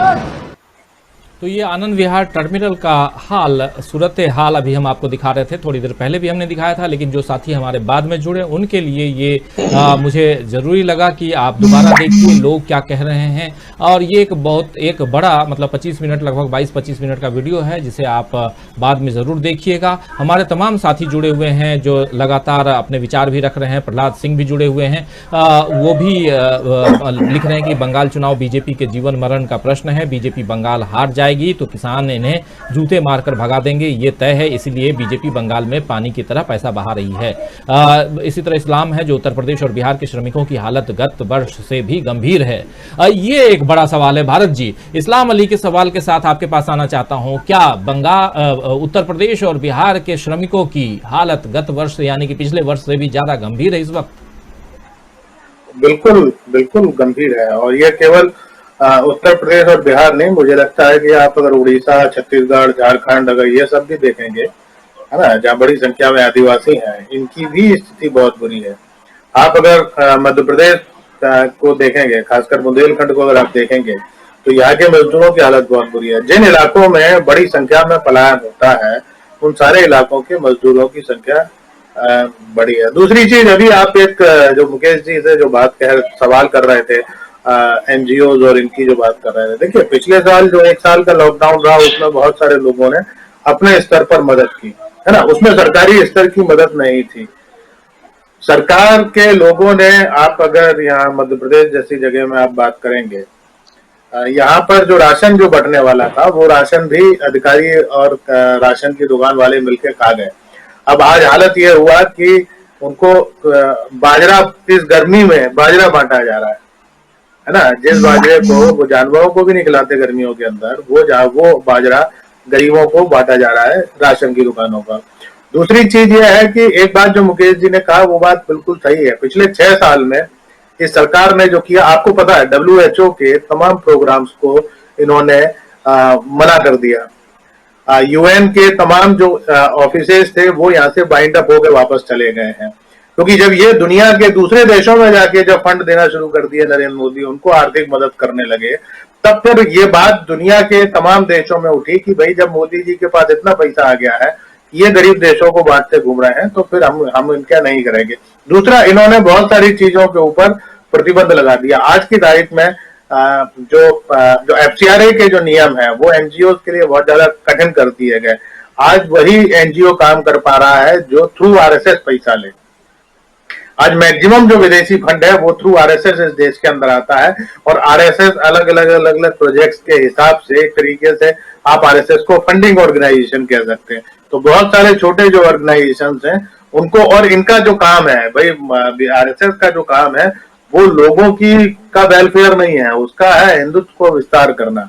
तो वो सारे जो NGO हैं वो यही काम कर रहे हैं। जैसे मध्य प्रदेश सरकार का एक जन अभियान परिषद है जो NGO के साथ नेटवर्क करके काम करता है अलग अलग उसके ऊपर, वो पूरा RSS के कब्जे में है ना। वो बनाया था दिग्विजय सिंह ने, लेकिन इस समय आज की तारीख में वो पूरा का पूरा RSS के कब्जे में। इसी तरीके से आप ये देखिए कि हेल्थ इंस्टीट्यूशंस जितने हैं उन पर भी उन लोगों के सारे पिछले बहुत सारे स्टेट में जहां इनकी लंबे समय से सरकारें हैं, वहां पूरे तरीके से RSS ने कब्जा कर लिया। तो इन सारी चीजों के ऊपर, है ना, और ये जो वो बेसिक है, वो बेसिक्स हैं।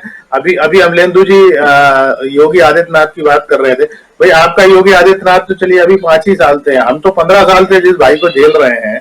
आप पिछले 15 साल में मध्य प्रदेश के बजट में 1 रुपया भी, सिंगल रुपया मध्य प्रदेश स्टेट ने हेल्थ के लिए नहीं निकाला है। जितना पैसा आता है वो सेंटर से आता है, और चूंकि 25% स्टेट को देना पड़ता है, 75% सेंट्रल का होता है। आप ये समझिए, ये उसका जो ब्याज मिलता था पैसे का, उस ब्याज को अपना कंट्रीब्यूशन शिवराज सिंह बताते थे। तो हेल्थ सर्विसेज की जो इन्होंने हालत जो की है मध्य प्रदेश के अंदर, या उन तमाम स्टेट्स के अंदर जहां बीजेपी रूलिंग स्टेट है, क्योंकि उनके लिए हेल्थ एजुकेशन कोई सब्जेक्ट नहीं है।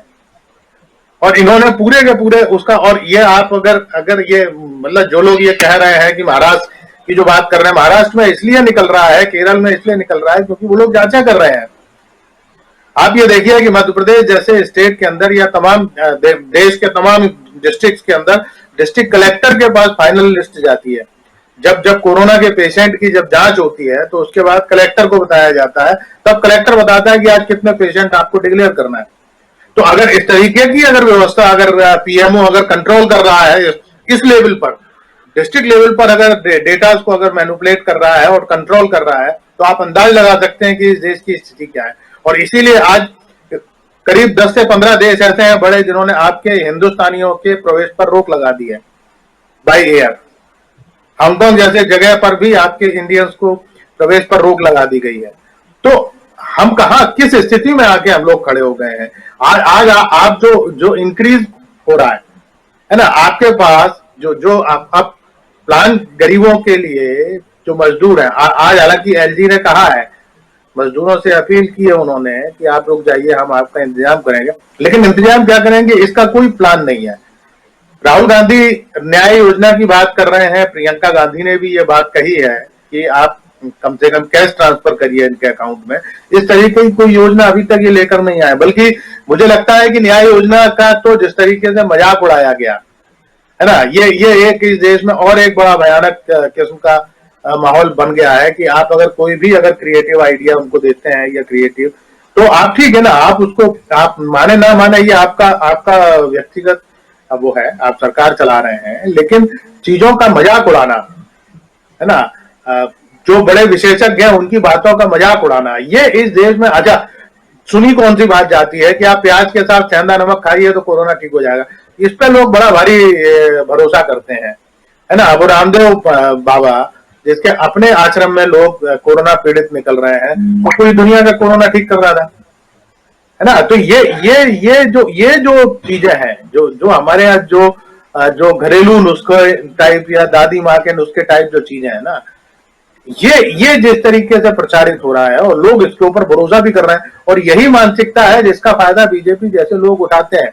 अगर वो ये कहते हैं कि नहीं आप गाय के गोबर से कोरोना भाग जाता है ना, उन्होंने बताया कि आप परमाणु जो बम अगर फूटेगा है ना, तो वो आप गाय गोबर से लीप दीजिए तो परमाणु बम का असर नहीं होगा, है ना। तो ये गाय का दूध आप पी लीजिए, है ना, फिर आप हल्दी डाल के आप पी लीजिए, ठीक है, ये थोड़े नुस्खे हैं, ये इन पे आप ज्यादा सवाल नहीं खड़े कर सकते, लेकिन ये कम से कम कोरोना जैसी बीमारी के लिए तो उससे रोकने के लिए जो असली चीज है, जांच बहुत जरूरी है, दवाई बहुत ज्यादा जरूरी है, ऑक्सीजन जरूरी है। तो जो चीज जरूरी है उस पर बात नहीं होती, जो चीज जरूरी नहीं है उसके ऊपर बात होती रहती है। तो समस्या ये है, लोग इकट्ठे होकर ऑक्सीजन की डिमांड नहीं कर रहे हैं। जिसका मरीज परेशान है वो ऑक्सीजन के लिए चिल्लाता है, लेकिन आप बाकी पूरी कम्युनिटी की अगर बात करें कि हमारी सुरक्षा के लिए ऑक्सीजन होना चाहिए, तो वो बात नहीं होती, है ना। तो लोगों के अंदर जो जागरूकता और लोगों के अंदर जो एकजुटता है, वो उसकी भी भयानक कमी है। और इसीलिए अब आप बताइए, मध्य प्रदेश में एक नेताजी जो डेड बॉडी ले जाने वाला जो वाहन है उसके साथ खड़े होकर फोटो खिंचवा रहे थे अपने प्रचार के लिए, है ना। तो ये मानसिकता लोगों की कर दी गई है। हर चीज में आप उत्सव मनाते हैं, आप डेड बॉडी में भी उत्सव मना रहे हैं, है ना। तो खैर, तो ये कुल मिला के जो बात है वो यही है कि आपको अगर इस तरीके की चीजों को अगर रोकना है तो निश्चित तौर पर आपको गांधी का हिंद स्वराज जो कंसेप्ट था, है ना, वो आपको उस पर जाना पड़ेगा। मैं सीधी सी एक बात कहता हूं, जो आप इंडस्ट्री अगर ग्रेटर नोएडा में लग सकती है, तो ग्रेटर नोएडा से 200 किलोमीटर दूर क्यों नहीं लग सकती? क्यों नहीं आप गांव के लोगों को ट्रेंड करते हैं और वहां से आप कलेक्शन सेंटर बना के आप मार्केटिंग दिल्ली में रखें? आपने क्यों इतना कचरा दिल्ली को बना रखा है, या आपने क्यों इतना कचरा आपने मुंबई को बना रखा है? फूड प्रोसेसिंग यूनिट्स क्यों दिल्ली के अंदर खुलेंगी, क्यों नहीं वो किसी गांव में खुल सकती हैं? तो ये कुल मिला के जो बात है वो ये है कि मुझे लगता है कि ये प्लानिंग और योजना की बात है, और कम से कम हम जो सरकारें जो भी हों, मैं केवल नरेंद्र मोदी की बात नहीं कर रहा, अगर हम दूसरी स्टेट सरकारों की भी अगर बात करें तो उनके पास भी हमको कोई ऐसी योजना नहीं दिखाई देती जिससे हम कह सकें कि नहीं ये थोड़ा सा कुछ क्रिएटिव चीजें लेकर आया है और इससे शायद, है ना, पलायन जैसी चीज को हम रोक सकें। वाजिब सवाल, वाजिब विचार आपने रखे, और खासकर जो पलायन जैसी स्थिति को कैसे रोका जाए, उसके बारे में बात कर रहे हैं और भारत शर्मा जी। लेकिन अमलेंदु जी, सवाल यही उठता है और खासकर हम लोग देख रहे हैं कि ये जो पलायन, आखिर पलायन तक की स्थिति, यानी कि जो प्रवासी हैं वो या कामगार हैं वो वापस क्यों जा रहे हैं, तो इसके पीछे हम देख रहे हैं कोरोना है। कोरोना की जब बात आएगी तो कोरोना आया कैसे, और अब एक साल में देश कहां से कहां पहुंचा, क्या एक साल में स्थितियां जो हैं वो निर्मित नहीं की जा सकती थी, कुछ अच्छी परिस्थितियां निर्मित नहीं हो सकती थी, ये सोचने वाली बात है। और इस पर जब विचार करते हैं तो यहाँ पे गवर्नमेंट का जो फेल्योर है वो सामने दिखाई देता है और यहीं से बात की शुरुआत होती है। अमलेंदु जी, हम देख रहे हैं कि और कई सारे साथी लिख भी रहे हैं कि हम लोग जहाँ थे साल भर पहले वहीं फिर से आ गए, घड़ी की सुई टिक टिक करके फिर वापस वहीं पे आ गई है। लेकिन सवाल ये उठता है कि अभी चुनाव का समय भी है, चुनावी पंच कार्यक्रम कर रहे हैं, चुनाव का समय भी है और खासकर वेस्ट बंगाल में चुनाव को लेकर के आज भी ममता बनर्जी ने कहा है कि ये जो 3 चरणों का मतदान है उसको आप एक चरण में, मतलब शॉर्टकट कर दीजिए, एक चरण में लेके आइए। मुख्य चुनाव आयुक्त भी अब कोरोना ग्रसित हो गए हैं, राहुल गांधी कोरोना ग्रसित हैं, कई सारे बीजेपी के लीडर्स, मंत्री, प्रकाश जावड़ेकर से लेकर तमाम लोग सारे कोरोना ग्रसित हैं। योगी आदित्यनाथ भाषण देकर खूब आए पश्चिम बंगाल से, वो भी कोरोना पॉजिटिव हैं, तमाम लोग कोरोना पॉजिटिव हैं। लेकिन फिर भी प्रधानमंत्री और गृह मंत्री जो अभी बिल्कुल फ्री घूम रहे हैं, इनको कोरोना का भय नहीं है और ये नहीं चाहते हैं कि चुनाव एक साथ हो। गृह मंत्री ने एक निजी चैनल को इंटरव्यू दिया है पिछले दिनों और उसमें वो कह रहे हैं कि एक निर्णय लेने वाला मैं कौन होता हूं। बहुत सही कहा उन्होंने कि निर्णय लेने वाला मैं कौन होता हूं, लेकिन बात ये भी आती है अमलेंदु जी कि आदेश तो यहीं से जाता है। आखिर इस बात को आप कैसे नकार देंगे कि चुनाव आयोग जो है आज की तारीख में अपनी मनमानी कर ले, ये तो दिखाई ही नहीं देता।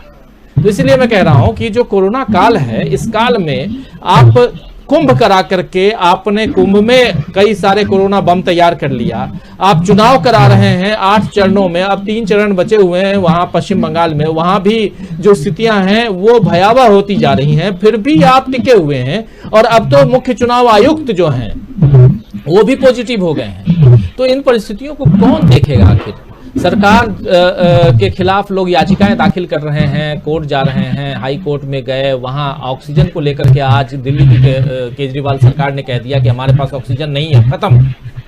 लेकिन परिस्थितियों को कौन सुधारेगा? आखिर किस देश में आ गए हैं, कहां आ गए हैं हम अमलेंदु जी? देखिए, जिनको सुधारना है वो चुनाव में व्यस्त है असल में, तो सुधारे कौन? और सुधारना तो तब होता है कि बिगड़ रही होती, तो जिन्होंने बिगाड़ा है तो सुधारेंगे कैसे? तो बिगाड़ा हुआ भी इसी सरकार का है, किसी और का तो है नहीं।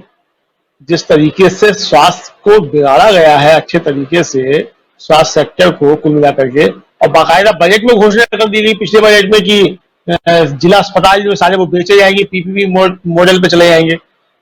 तो ये जो जिस तरीके से किया जा रहा है, सब कुछ निजीकरण, सब कुछ बेच डालो, मतलब कि जिसने नारा दिया था बेच नहीं बिकने दूंगा, वो सब कुछ बेचने पे उतारूंगा।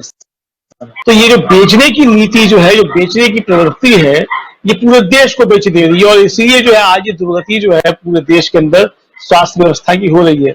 और ये सामने खुल करके आ गया कि मतलब $5 ट्रिलियन की अर्थव्यवस्था जो थी वो 5 किलो अनाज पे आके टिक गई, और 5 किलो अनाज भी जो है वो 5 किलो बाजरे पे आके टिक गया। जैसा कि भारत जी बता रहे हैं कि गर्मी में बाजरा बटाया जा रहा है अनाज के बदले जो मतलब, तो फिर बाजरे व्यवस्था जो है अर्थव्यवस्था आगे टिक गई है।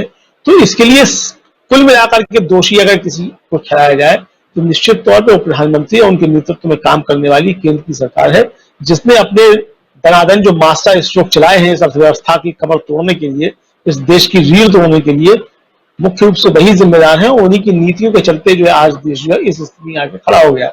मैं एक बात और जोड़ना चाहूंगा कि आप जब एनजीओ की बात कर रहे थे, तो एनजीओ को तो मतलब देखिए, एमनेस्टी इंटरनेशनल यहां से उसका बिस्तर बंद करा दिया गया, ऑफिस बंद करा दिया गया, इसी सरकार ने कराया। ग्रीन पीस जो पर्यावरण को लेकर के काम करता है, चूंकि मोदी जी के मित्रों को सारे जो थे खनन के ठेके दिए जाने थे, तो इसलिए ग्रीन पीस के ऊपर लगातार हमले किए गए और ग्रीन पीस बंद करा दिया गया। तो पर्यावरण को लेकर के काम करने वाले, स्वच्छ ऊर्जा को लेकर के काम करने वाले, स्वास्थ्य के क्षेत्र में काम करने वाले सारे एनजीओ जो थे वो सब बंद करा दिए गए। और पिछले 1 साल के अंदर तो जो एनजीओ को पैसा जो आता था, जो CSR के नाम पे कुछ होता था, जो बहुत से एनजीओ को भी आता था, बहुत सी जो बड़े कॉर्पोरेट घराने थे उन्होंने खुद अपने एनजीओ बना दिए थे और उसके माध्यम से वो हेरा फेरी करते। लेकिन उस हेरा फेरी में भी जो था 10%, 5% जो था वो कुछ ना कुछ काम हो जाता था। तो वो सारा पैसा जो था वो पीएम केयर फंड में चला गया। तो अब वो पीएम केयर फंड का पैसा कहां जा रहा है उसका कोई हिसाब किताब आज तक किसी के पास नहीं है कुल मिलाकर के। तो ये जो स्थिति है, तो ये इसके लिए जिम्मेदार मुझे लगता है कि निश्चित तौर पर केंद्र सरकार है और जनता को अब सवाल जो है वो करना चाहिए। अगर जनता का सवाल नहीं करेगी तो आने वाले समय में स्थितियां बहुत खराब होंगी। और ये सरकार जो है जो जिस तरीके से आवारा दिख रही है जनता की खाल खींचने में, आप देखिए पिछले 1 साल के दौरान किसी की आमदनी नहीं बढ़ी, रोजगार छिने हैं, सरकारी कर्मचारियों के भी महंगाई भत्ते रोके गए हैं। उसके बावजूद जो है महंगाई लगातार बढ़ी है, टैक्स बढ़े हैं, सेस लगाया गया साहब कृषि के नाम पे, पेट्रोल डीजल पे, कोरोना टैक्स लगाए गए। ये सारे टैक्सेस का पैसा आखिर कहां चला गया? IMF से और विश्व बैंक से और तमाम विदेशी संस्थाओं से जो मदद आई उसकी तो आप बात ही छोड़ दीजिए, वो कहां गया कहां नहीं गया। देश के अंदर से ही जो इकट्ठा हुआ उस पैसे का क्या हुआ, कहां खर्च हुआ, उसका कहीं कोई हिसाब किताब नहीं है। और अब जो है सिर्फ PR खबरें जो छपाई आ रही है कि प्रधानमंत्री जो है वो 18 घंटे काम कर रहे हैं।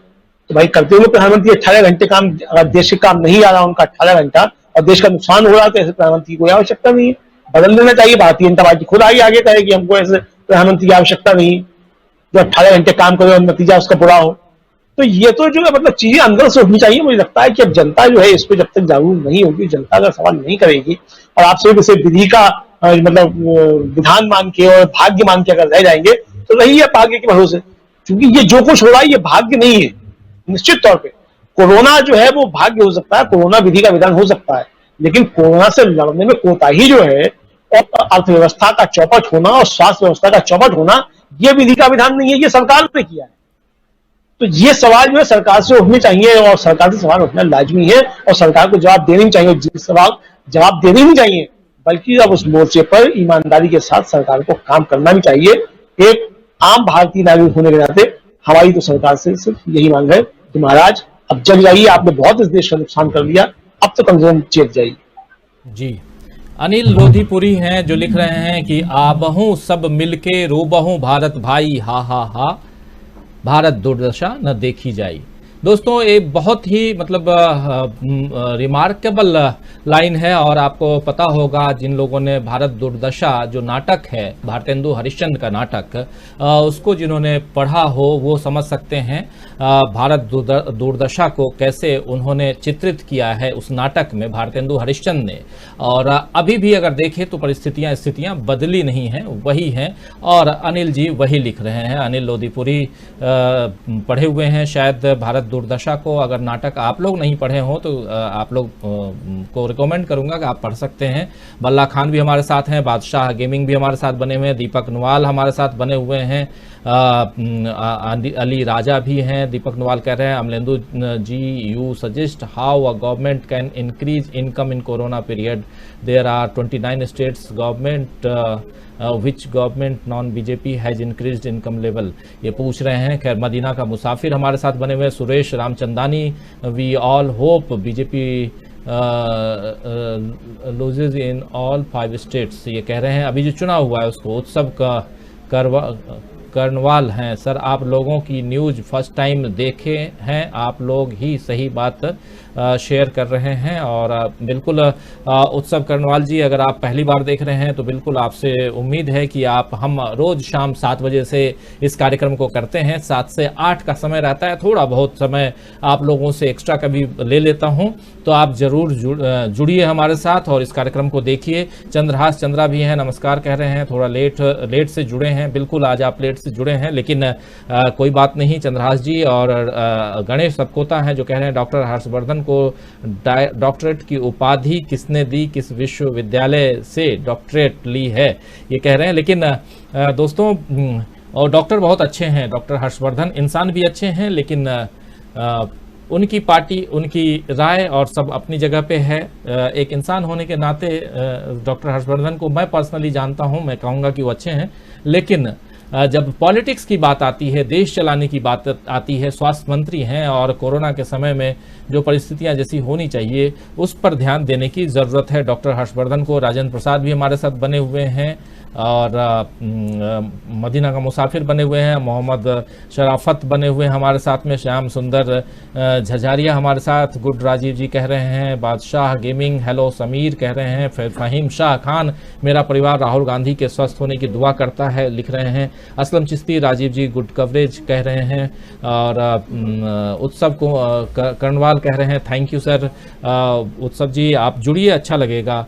हामिद राजा भी हैं न्यूज़ दिखाने के लिए, शुक्रिया आपका कह रहे हैं। तो तमाम साथी, अब समय चूंकि खत्म हो चुका है और तमाम विचार और खासकर प्रवासियों को लेकर, कामगारों को लेकर, दिहाड़ी पे काम करने वाले मजदूरों को लेकर के, और ये जो चिंता, वाजिब चिंता है, उस पर हम चर्चा कर रहे हैं। और हम यही चाहते हैं और अपील भी करेंगे, जो ऐसे लोग अभी आनन फानन में आप पैदल या अपने ऊपर किसी ढंग का रिस्क लेकर के बाहर मत निकलिए। ये समय बहुत खराब है, इस समय थोड़ा सा संभलने की ज़रूरत है। ये मैं समझ सकता हूं कि अगर रोज कमाने वाले लोग रोज नहीं कमाएंगे, रोजी रोटी उनकी नहीं रहेगी, तो कैसे करेंगे? ये बहुत बड़ा सवाल है, बहुत चिंता का ये सवाल है। लेकिन किसी भी तरह कुछ दिन कैसे गुजारा जाए, इस पर भी ध्यान देने की जरूरत है। हासमुद्दीन सलमान भी हमारे साथ बने हुए हैं, हमीद राजा बने हुए हैं हमारे साथ में, देवेंद्र चटर्जी वैसे लिख रहे हैं कि वैसे तो देश में कोरोना 2014 में ही आ गया था। सही है। फिर उत्सव कर्णवाल लिख रहे हैं, सर हम लोगों को ही साथ स्टैंड होकर गवर्नमेंट को जवाब देना चाहिए, जब है कुछ, जब तभी कुछ होगा, लिखना है। बिल्कुल सही कह रहे हैं उत्सव जी। सीमा खातून है, नेटवर्क प्रॉब्लम बहुत है, सीमा खातून का कहना है। अरविंद लोढ़ी, हमारे तरफ से तो ठीक है, लेकिन शायद कहीं गड़बड़ होगा, देखना होगा सीमा जी की क्या सचमुच नेटवर्क प्रॉब्लम है। मोहम्मद समीर हेलो कह रहे हैं। सुमैया ट्रेवल सबसे लेट, सही कह रहे हैं सर आप, लिख रहे हैं। Ilyas Ansari, India required public welfare only. ऐसे तमाम साथी, आपसा खान गुड नाइट कह रही हैं। असलम चिश्ती राजीव जी, 1 घंटा कहाँ गुजर जाता है पता ही नहीं चलता। बिल्कुल असलम भाई, हमें भी पता नहीं चलता। महबूब मोहब्बत हैं जो कह रहे हैं गुड चैनल। फिर समीम अंसारी जुड़े हुए हैं सऊदी अरबिया से। अब्दुल अहद जुड़े हुए हैं हमारे साथ जो कह रहे हैं, सर रेमडेसिविर इंजेक्शन का बहुत शॉर्टेज हो रहा है, गवर्नमेंट को ये कैसे हैंडल करना चाहिए। रेमडेसिविर को लेकर आपको बता दूं दोस्तों, जिस प्रकार कहा जा रहा है कि ये कोरोना के लिए बहुत ही उपयोगी है, ऐसा नहीं है। कई डॉक्टरों से मेरी भी बात हुई, इसको लेकर आप चिंता जाहिर मत कीजिए, और ये कोरोना की बीमारी के लिए बहुत उपयोगी दवा नहीं है। कोरोना की बीमारी के लिए 2, 3, 4 दवाएं बहुत उपयोगी हैं। आपको जल्दी जल्दी बता भी देता हूं। एक तो अगर बुखार लगे, हालांकि एक ब्रेकिंग खबर आ रही है दोस्तों कि देश को प्रधानमंत्री नरेंद्र मोदी जो हैं वो संबोधित करेंगे आज रात 8:45 पर। ये एक ब्रेकिंग खबर आ रही है, ये आपको बता रहा हूं कि आज रात 8:45 पर यानी 8:45 बजे प्रधानमंत्री नरेंद्र मोदी देश को संबोधित करने वाले हैं। ये एक ब्रेकिंग खबर आ रही है। देश को संबोधित करके प्रधानमंत्री नरेंद्र मोदी क्या कहने वाले हैं, ये एक बहुत बड़ी बात होगी। क्या देश लॉकडाउन की ओर जाएगा या कुछ और कहेंगे?